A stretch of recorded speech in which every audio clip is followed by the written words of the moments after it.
আসসালামু আলাইকুম প্রিয় দর্শক, জানিয়ে দিব এখনকার আলোচিত সকল দেশীয় খবর। শুরুতেই জানিয়ে দেব সংবাদ শিরোনামগুলো। নাটোর ইসলামী ব্যাংকের সন্দেহভাজন লেনদেনে ভোট কেনার সংখ্যা বিএনপি প্রার্থীর। এদিকে অসুস্থ হয়ে হাসপাতালে ভর্তি রুহুল কবির রিজভী। ভুল থেকে শিক্ষা নিয়ে নিরাপদ বাংলাদেশ করতে চাই বললেন তারেক রহমান। এবং সর্বশেষ জানাবো ঢাকা টাঙ্গাইল মহাসড়কে যানবাহনের চাপ, থেমে থেমে যানজট। প্রিয় দর্শক, এতক্ষণ দেখছিলেন সংবাদ শিরোনামগুলো, এখন জানাবো বিস্তারিত খবর। নাটোর ইসলামী ব্যাংকের সন্দেহভাজন লেনদেনে ভোট কেনার শঙ্কা বিএনপি প্রার্থীর। নাটোরে ইসলামী ব্যাংকের মাধ্যমে সন্দেহভাজন অ্যাকাউন্ট থেকে মোট অঙ্কের টাকা ব্যাংকে লেনদেন করে জামায়াত ভোট কেনার চেষ্টা করছে বলে অভিযোগ করেছেন নাটোর ২ আসনের বিএনপি মনোনীত প্রার্থী অ্যাডভোকেট এম রুহুল কুদ্দুস তালুকদার দুলু। দুপুরে বিএনপি প্রার্থী ড এম রুহুল কুদ্দুস তালুকদার দুলু তার নির্বাচনী কার্যালয় নাটোর শহরের আলাইপুরে সাংবাদিকদের কাছে এমন অভিযোগ করেন। রুহুল কুদ্দুস তালুকদার দুলু বলেন, নাটোর সোনালী ব্যাংক প্রধান শাখায় ইসলামী ব্যাংকে ঢাকা থেকে সন্দেহভাজন অ্যাকাউন্ট থেকে প্রায় ৪ কোটি টাকা পাঠানো হয়েছে। নাটোর সোনালী ব্যাংকের প্রধান শাখায় ইতোপূর্বে এ ধরনের লেনদেনের নজির নেই। হঠাৎ করে ভোটের একদিন আগে এমন লেনদেন নিয়ে উদ্বেগ প্রকাশ করে ধানের শীর্ষের প্রার্থী দুলু বলেন, তার শঙ্কা এই টাকা দিয়ে ভোট কেনাবেচা হতে পারে।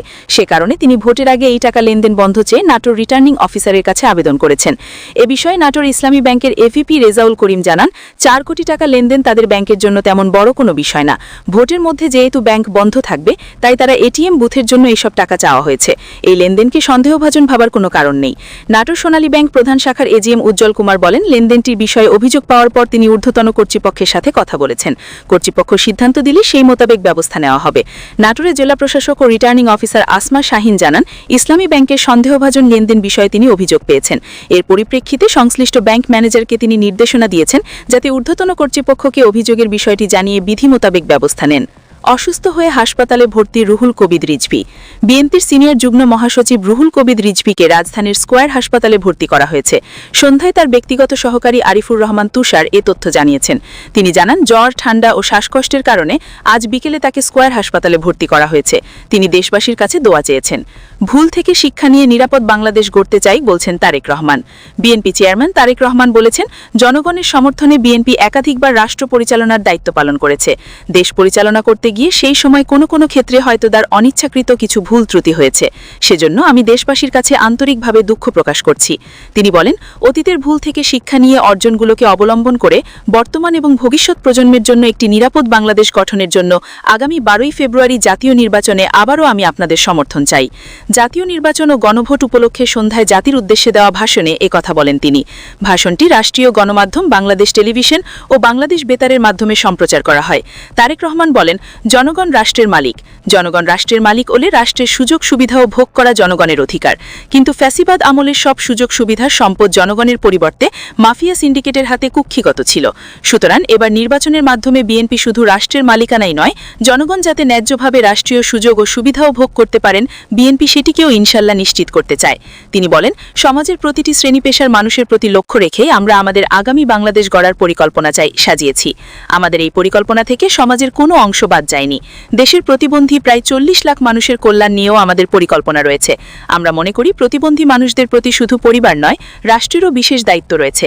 আমরা সেই দায়িত্ব যথাযথভাবে পালন করতে চাই। বাংলাদেশে প্রায় 2 লাখ মসজিদ রয়েছে। ওই মসজিদের কয়েক লাখ খতিব, ইমাম, মুয়াজ্জিন রয়েছেন।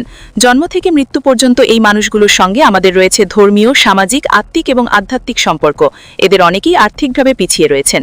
জনগণের রায় বিএনপি রাষ্ট্র পরিচালনার সুযোগ পেলে দেশের ইমাম, খতিব, মুয়াজ্জিন এবং একইভাবে অন্য সব ধর্মের ধর্মগুরুদের জন্য রাষ্ট্রীয়ভাবে আর্থিক সহযোগিতা ইনশাল্লাহ আমরা নিশ্চিত করতে চাই। তিনি বলেন, পতিত, পরাজিত ও বিতাড়িত ফ্যাসিবাদ অপশক্তি দেশের সব সাংবিধানিক এবং বিধিবদ্ধ প্রতিষ্ঠানগুলোকে অকার্যকর করে দিয়েছিল। প্রশাসনকে চূড়ান্ত রকমের দলীয়করণ করে ফেলেছিল। প্রশাসন পরিচালনায় বিএনপি নীতি হবে, প্রতিটি সাংবিধানিক প্রতিষ্ঠান চলবে সাংবিধানিক নিয়মে। শাসন প্রশাসনকে দলীয়করণ নয়, প্রশাসনের নিয়োগ কিংবা পদোন্নতি হবে মেধা এবং যোগ্যতার ভিত্তিতে। জনপ্রশাসন সঠিক ভিত্তির উপর প্রতিষ্ঠিত না হতে পারলে আমাদের কোনো উদ্যোগের সুফল মিলবে না। আমরা এরই মধ্যে জনগণের সামনে উপস্থাপিত আমাদের দলীয় ইশতেহারে বলেছি, জনগণের রায় বিএনপি রাষ্ট্র পরিচালনার দায়িত্ব পেলে সরকারি কর্মকর্তা এবং কর্মচারীদের জন্য যথাসময়ে জাতীয় পে স্কেল ঘোষণা এবং বাস্তবায়ন করা হবে। বিএনপির চেয়ারম্যান বলেন, বিশ্বের বিভিন্ন দেশে প্রায় 1.5 কোটি প্রবাসী বাংলাদেশির বসবাস। প্রবাসীরা অনেকেই বাংলাদেশে তাদের প্রিয় পরিবার পরিজন ছেড়ে বিশ্বের বিভিন্ন দেশে বসবাস করেন। বৈদেশিক আয়ের ক্ষেত্রে বাংলাদেশ গার্মেন্টস সেক্টরের পরই প্রবাসী বাংলাদেশিদের অবদান। কিন্তু দেশে প্রবাসীদের সুযোগ সুবিধার সম্মান এবং মূল্যায়নের ক্ষেত্রে তাদের অভিযোগ দীর্ঘদিনের।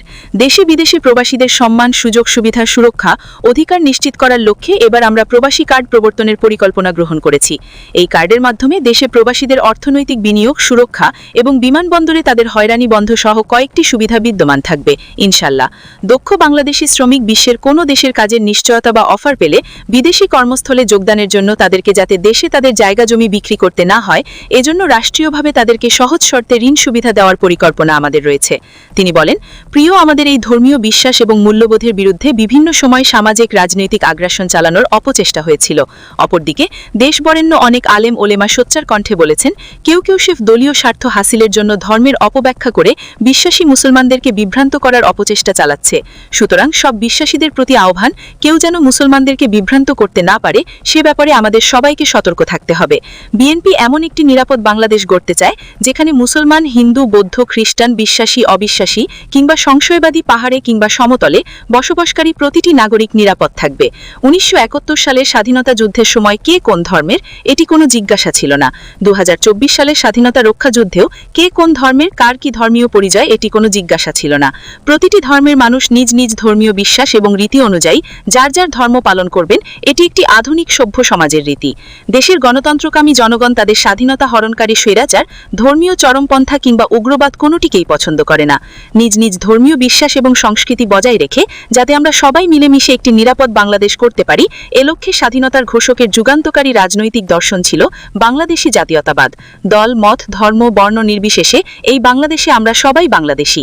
তিনি বলেন, দেশের জনগণের সমর্থনে বিএনপি অতীতে বহুবার রাষ্ট্র পরিচালনার সুযোগ পেয়েছেন।